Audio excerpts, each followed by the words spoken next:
Assalamualaikum warahmatullahi wabarakatuh.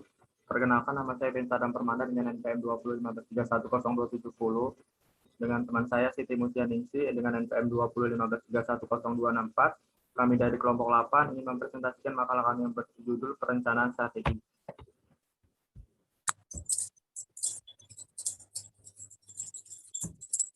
Perencanaan strategi adalah proses yang dilakukan suatu organisasi untuk menentukan strategi atau arahan, serta mengambil keputusan untuk mengalokasikan sumber dayanya termasuk modal dan sumber daya manusia untuk mencapai tujuan.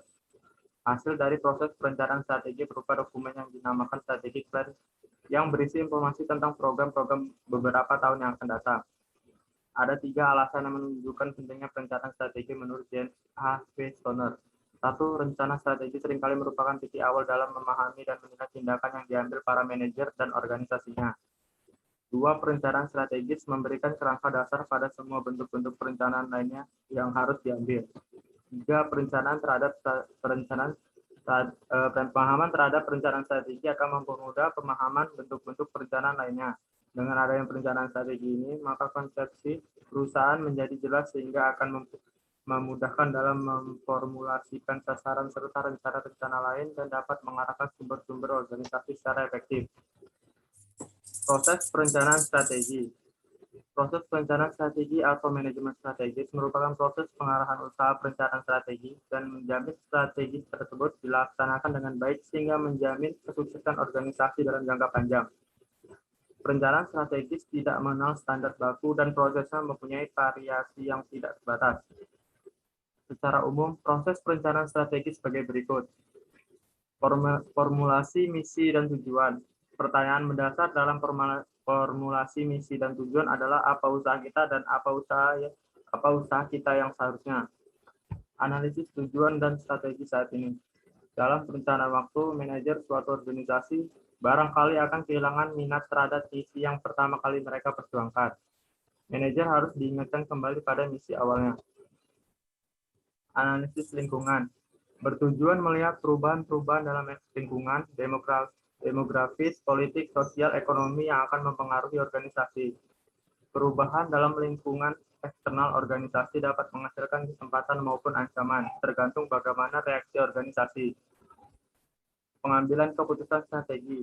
Organisasi dapat mengembangkan sejumlah alternatif strategi untuk memanfaatkan kesempatan strategis. Strategis yang baik mencakup beberapa hal, yaitu cakupan alokasi sumber daya, daya saing, sinergi. Analisis sumber daya dilakukan bersama dengan analisis lingkungan melalui analisis kekuatan dan kelemahan organisasi. Pelaksanaan strategi. Perencanaan strategi harus dijalankan untuk mencapai tujuan yang diinginkan. Identifikasi kesempatan. Kesempatan strategis merupakan gap antara situasi apabila organisasi merupakan tujuan dan strategi yang dirumuskan dalam proses penentuan tujuan dengan situasi apabila organisasi menggunakan strategi sekarang ini atau tanpa perubahan. Evaluasi dan pengendalian strategis. Manajer harus selalu mengevaluasi pelaksanaan rencana strategis. Pengendalian strategis merupakan pengendalian terhadap pelaksanaan rencana strategis. Manfaat dan keterbatasan dari perencanaan strategi. Kerangka kerja untuk membangun anggaran. Suatu anggaran operasi memerlukan komitmen sumber daya untuk tahun mendatang. Dengan demikian, manfaat penting dari perubahan suatu rencana strategi adalah bahwa rencana tersebut memfasilitasi formulasi dari anggaran operasi yang efektif. 2. Alat pengembangan manajemen.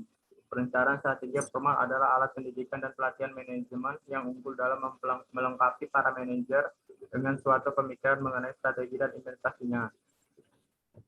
Mekanisme alat untuk menjajarkan manajer dengan strategi korporat.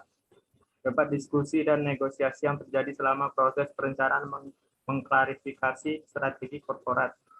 Menyatukan dan menjajarkan manajer dengan strategi semacam itu dan mengungkapkan implikasi dari strategi korporat bagi individu manajemen. Manfaat lain dari perencanaan strategi adalah 1. Menentukan batasan usaha atau bisnis. Fokus terhadap semua lapisan manajemen. 2. Memberikan arah perusahaan dalam menentukan kebijakan perusahaan dalam menghadapi perubahan lingkungan. 3. Pembentukan budaya perusahaan lewat proses interaksi, tawar-menawar, dan komunikasi timbal balik. 4. Menjaga kebijakan yang taat asas dan sesuai. 5. Menjaga fleksibilitas dan stabilitas operasi. 6. Memudahkan dalam menyusun rencana kegiatan dan anggaran tahunan. Beberapa kekurangan dari perencanaan strategi formal yaitu selalu ada bahaya bahwa perencanaan berakhir menjadi pengisian formulir. Pelatihan birokrasi tanpa pemikiran strategi. Guna meminimalisir risiko dan birokrasi ini, organisasi secara periodik sebaiknya mempertanyakan apakah perusahaan memperoleh ide-ide segar sebagai akibat dari proses perencanaan strategi. Organisasi mungkin menciptakan departemen perencanaan strategi yang besar dan mendeklarasikan pembuatan rencana strategi kepada para staf dari departemen tersebut. Dengan demikian, pengabaian input dari manajemen ini maupun manfaat pendidikan dari proses tersebut. Perencanaan strategi adalah fungsi manajemen ini. Untuk selanjutnya akan disambung oleh teman saya, Dimitri.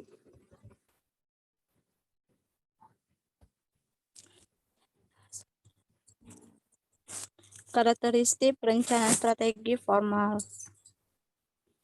Manajemen puncak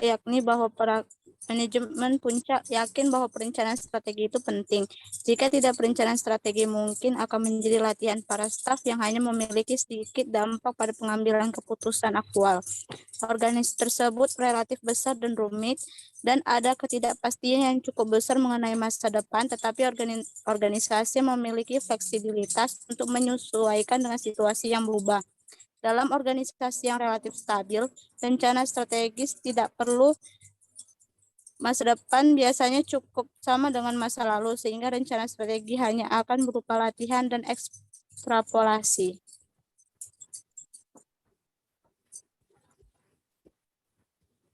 Struktur dan isi program dalam perencanaan strategis.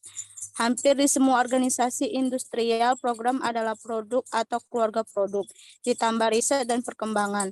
Dan dalam organisasi jasa, program cenderung berkaitan dengan jenis jasa yang diberikan oleh entitas tersebut. Rencana strategi biasanya mencakup periode 5 tahun ke depan. 5 tahun adalah periode yang cukup panjang untuk mengestimasikan konsekuensi dari keputusan program yang dibuat saat ini. Jangka waktu di atas 5 tahun mungkin begitu kabur sehingga usaha-usaha untuk membuat suatu program untuk periode yang lebih lama adalah tidak berguna untuk dilakukan. Banyak organisasi membuat rencana yang sangat kasar yang mencakup periode di atas 5 tahun. Dalam beberapa organisasi, rencana strategi hanya mencakup 3 tahun ke depan. Metode dan pendekatan yang digunakan dalam penyusunan rencana strategis. Yang pertama, pendekatan klasik, menganalisis lingkungan usaha, baik langsung maupun tidak langsung, sehingga bersifat global. Yang kedua, pendekatan non-klasik, menitik beratkan pada analisis posisi persaingan. Jadi hanyalah lingkungan langsung perusahaan yang relevan. Pendekatan ini mensyaratkan informasi yang cukup tentang pihak dalam lingkungan persaingan tersebut. Yang ketiga, pendekatan administratif, pendekatan terhadap dokumen resmi, rencana strategi yang memenuhi syarat yang berisi arah dan strategi perusahaan. Yang keempat, pendekatan keperilakuan. Pendekatan ini adalah manfaat utama dari suatu rencana strategi, bukan pada hasil berupa dokumen resmi, melainkan pada komitmen, kesepakatan, tingkah laku yang dihasilkan dari dokumen. Hubungan organisasional yang dilakukan dalam perencanaan strategis. Proses perencanaan strategis melibatkan manajemen senior dan manajer dari unit bisnis atau pusat tanggung jawab utama lainnya. Dibantu oleh para staf mereka, tujuan utamanya adalah untuk memperbaiki komunikasi antara eksekutif korporat dengan eksekutif unit bisnis dengan cara menyediakan rangkaian aktivitas terjadwal agar dapat mencapai sekelompok tujuan dan rencana yang disetujui bersama. Cara menganalisis investasi modal.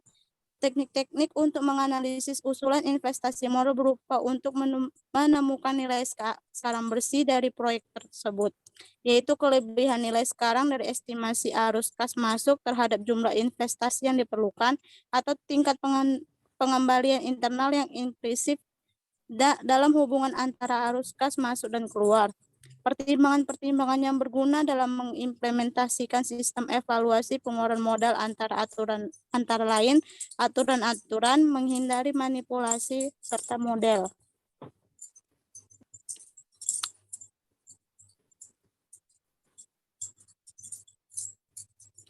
Cara mengatur perencanaan strategi untuk analisis. Tidak ada jadwal yang tetap untuk menganalisis usulan investasi. Segera setelah orang yang tersedia, mereka dapat memulai analisis. Perencana mengumpulkan proyek yang disetujui selama tahun tersebut untuk dimasukkan dalam anggaran modal. Jika suatu usulan tidak memenuhi batasan waktu tersebut, maka persetujuan formalnya dapat menunggu sampai tahun berikutnya, kecuali jika ada situasi yang tidak biasanya. Cara memperhitungkan biaya aktif berdasarkan aktivitas, biaya tenaga kerja langsung mungkin digabungkan dengan biaya-biaya lain sehingga dengan biaya konversi yaitu biaya tenaga kerja dan biaya overhead untuk mengkonversi bahan baku dan komponen menjadi barang jadi. Selain biaya konversi, sistem yang lebih baru ini juga membebankan biaya R&D, biaya umum dan administratif, serta biaya pemasaran ke produk.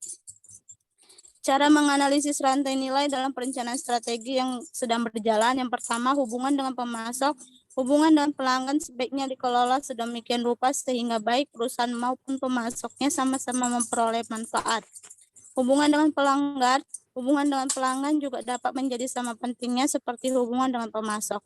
Hubungan proses dengan rantai nilai dari perusahaan. Analisis rantai nilai secara eksplisit mengakui fakta bahwa aktivitas nilai individual dalam suatu perusahaan tidaklah independen, tetapi saling bergantung. Proses-proses atau langkah-langkah dalam perencanaan strategis, meninjau dan memperbarui rencana strategis dari tahun lalu. Langkah pertama dalam proses perencanaan strategis tahunan adalah untuk meninjau dan memperbarui rencana strategis yang disetujui tahun lalu. Memutuskan asumsi dan pedoman rencana strategi yang telah diperbarui, memasukkan asumsi luas seperti pertumbuhan dalam produk domestik bruto atau PDB, pergerakan musiman, serta tarif. Kesimpulannya, dari pembahasan di atas mengenai perencanaan strategis, penulis dapat menyimpulkan bahwa perencanaan strategis adalah proses penentuan strategis dan pengalokasian sumber daya yang memiliki organisasi untuk mencapai suatu tujuan jangka panjang. Perencanaan strategis tiap organisasi berbeda-beda namun memiliki manfaat dan tujuan yang sama, yaitu mempersiapkan strategis untuk masa depan. Sekian presentasi dari kami. Terima kasih.